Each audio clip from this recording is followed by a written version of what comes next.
Hello guys, welcome back to my channel. അപ്പോൾ ഇന്ന് വെള്ളിയാഴ്ചയാണ്. വെള്ളിയാഴ്ച കേരള ലഞ്ച് മെനുവിന്റെ ദിവസമാണ്. ഇന്ന് നമ്മൾ 36ാമത്തെ മെനു ആണ് ചെയ്തിരിക്കുന്നത്. അപ്പോൾ മെനുവിൽ ഉണ്ടാക്കിയത് പീച്ചിങ്ങ ഉപയോഗിച്ചുകൊണ്ടൊരു പരിപ്പ് കറിയാണ് ഞാൻ ഉണ്ടാക്കിയത്. അതിന് കോമ്പിനേഷൻ ആയിട്ട് ഫ്രഷ് ഗ്രീൻ പീസിന്റെ മെഴുക്കുവരട്ടി, പിന്നെ കുറച്ച് അരിക്കൊണ്ടാട്ടം, ചോറ്.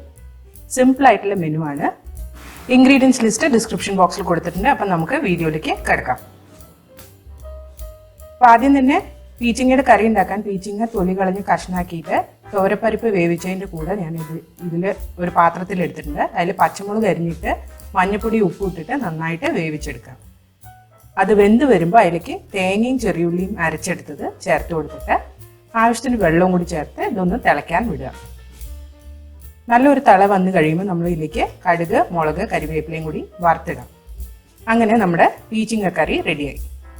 ഗ്രീൻ പീസ് മെഴുക്കുവരട്ടിക്കായിട്ട് ഗ്രീൻ പീസിലേക്ക് ആവശ്യത്തിനുള്ള വെള്ളവും ഇഞ്ചി വെളുത്തുള്ളി പേസ്റ്റും ഉപ്പും മഞ്ഞൾപ്പൊടിയും ചേർത്തിട്ട് നന്നായിട്ട് വേവിച്ചെടുക്കുക.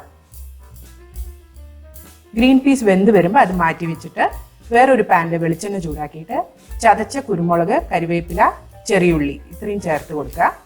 ഉള്ളി ഒന്ന് മൂക്കുന്നവരെ നമുക്കിതൊന്ന് വഴറ്റി കൊടുക്കാം. ഉള്ളി മൂത്ത് വന്നതിന് ശേഷം നമ്മൾ ഗ്രീൻ പീസ് വേവിച്ച് വെച്ചത് അതിലേക്ക് ചേർത്ത് കൊടുക്കുക.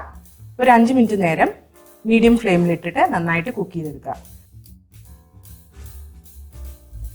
അപ്പോൾ എന്തായാലും ഈ റെസിപ്പി ട്രൈ ചെയ്ത് നോക്കിയിട്ട് കമൻറ്റ് സെക്ഷനിൽ അറിയിക്കുക. അടുത്ത പ്രാവശ്യം ഒരു പുതിയ റെസിപ്പി വരുന്നവരെ ബൈ.